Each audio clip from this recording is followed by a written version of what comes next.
यहाँ की जनता अपने भविष्य को लेकर के और अपने जीवन में खुशहाली लाने के लिए और उनको पता है लोकतंत्र में एक वोट उनके जीवन में बदलाव लाने का काम करेगा। इसलिए कोई डराए धमकाए गाली गलौज करे, लोग रुकने वाले नहीं हैं। पहले भी इन्होंने कई बार प्रयास किया इस तरह का, लेकिन इस बार ये जनता का चुनाव बन गया है। हम राजीव राय जी पार्टी को जनता ने पीछे छोड़ दिया है। जनता ने खुद अपने हाथ में चुनाव ले लिया है। भारतीय जनता पार्टी हर जगह हार रही है। नारायण राय ने कहा है कि आरक्षण का जिक्र किया आपने बार-बार पीडीए का नारा, लेकिन उसके बावजूद भी जो बीजेपी हो या प्रधानमंत्री वो आरक्षण को लेकर अलग बयान दिया करते हैं। देखिए, आरक्षण को अगर किसी ने छेड़ा है और ख़त्म किया है तो वो भारतीय जनता पार्टी है। उन्होंने पिछड़ों का, दलितों का, आदिवासियों का आरक्षण छीन लिया। और ये जो तमाम, चाहे वो आपके घोसी वाले प्रत्याशी हों, काशी वाले प्रत्याशी हों, इन्होंने सब ने आरक्षण छीना है। बीजेपी के जितने प्रत्याशी हैं जो पहले मेरिट में, जनरल में पिछड़े, दलित और आदिवासी के बच्चे आ जाते थे, इन्होंने अपने सेक्शन में उनको रोक करके इन्होंने सही मायने में पिछड़े, दलित और आदिवासियों के आरक्षण के साथ खिलवाड़ की। नारायण राय ने घोसी में कहा है कि गाजीपुर, मऊ और बलिया तीनों सीटों पे 3 दिनों में समाजवादी पार्टी की 13 ही कर दूंगा। क्या कहेंगे उनके बयान को लेकर? 13 दिन बाद होती है। कहें समय बहुत कम। ना 13 दिन बाद होती है।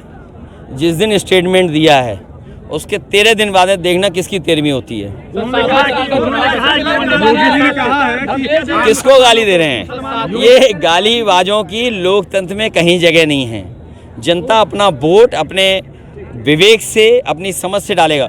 और ये गालीबाज लोग, ये दल बदलू लोग, स्वार्थी लोग, धोखेबाज लोग, इनका कोई चरित्र नहीं है। इनका चरित्र केवल स्वार्थ है।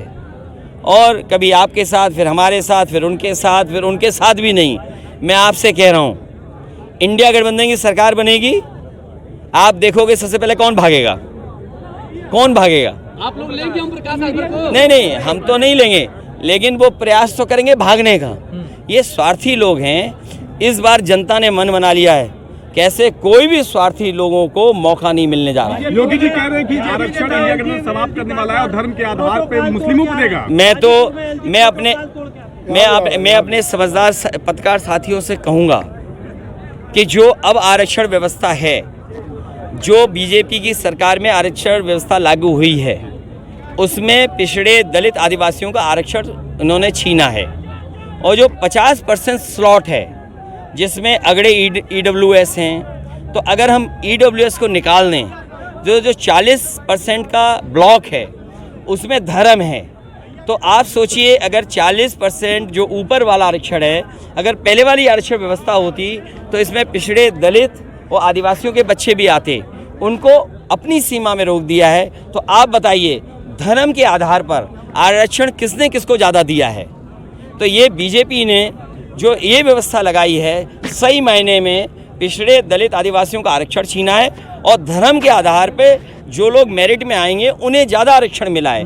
तो जो लड़ाई है वो लड़ाई है कि जो आबादी में ज़्यादा हैं उनको आरक्षण कम मिल रहा है, और जो आबादी में कम है उन्हें आरक्षण ज़्यादा मिल रहा है। पहले योगी जी आए थे, घोसी सीट पे भूमिहार और राजभर जो चल रहा है मामला, इस पर क्या कहेंगे? पॉलिटिक्स पे क्या कहेंगे? अरे इन PM, CM, राज्यपाल, मंत्री और कई उपमंत्री, गृह मंत्री और बिजली मंत्री, तमाम मंत्री हैं। अच्छा, बिजली मंत्री से पूछो, पूरा प्रदेश अंधेरे में है। कश्मीर में आतंकवाद, अरे सुनिए, पूरा प्रदेश अंधेरे में है। और मैं आपको बता के जा रहा हूँ, क्योंकि ये चुनाव इन्होंने गर्मी में कराया। गर्मी में प्रेस को परेशान किया, हमें किया, जनता को किया। गर्मी की वजह से भी हारने जा रहे हैं। इनकी जो अहंकार की गर्मी है, ये अहंकार का जो बुखार है, इस बार जनता अपने वोट से उतार देगी। 2 दिन पहले योगी जी आए थे, उन्होंने मन से कहा कि जनता डरो मत, माफिया मिट्टी में मिल चुके हैं। देखिए, अभी सोनभद्र के मेरे अपने पत्रकार साथी, सोनभद्र की मीटिंग के बारे में आप पता कर लो, वहाँ का वीडियो मंगा लो, फोटो मंगवा लो। सब माफिया उत्तर प्रदेश के उनके मंच पे थे। और सुनने में तो आ रहा है कि सब माफियाओं को बनारस, काशी लोकसभा में जिम्मेदारी दी गई है कि जाइए वोट बटोरिए, कुछ बांटिए, फिर वोट बटोरिए।